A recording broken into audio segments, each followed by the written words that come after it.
നല്ല നടന്മാർ ഒരുപാട് പേര്, എങ്കിലും ഇപ്പൊ ഇന്നത്തെ കോണ്ടെക്സ്റ്റിൽ പറയുകയാണെങ്കിൽ മോഹൻലാലാണ് ഒരു മഹാനായ നടൻ.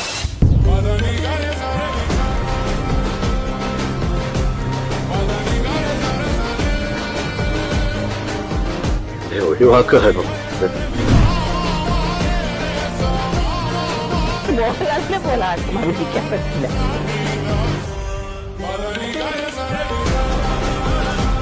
മനുഷ്യൻ മഹാജ്ഞാനത്തിന്റെ കൈലാസം കയറുമ്പോഴും അവന്റെ ഉള്ളിൽ ഉത്തരം കിട്ടാതെ മുഴങ്ങുന്ന ചോദ്യം. ബുദ്ധനും ശങ്കരനും അവരും തേടിയത് ഇതേ ചോദ്യത്തിനുത്തരം. ഞാൻ ആര്? അവര് പറഞ്ഞില്ല. അതിനുത്തരം തേടാനുള്ള നിയോഗമാണ് തമ്പുരാൻ ഓരോ മനുഷ്യനും.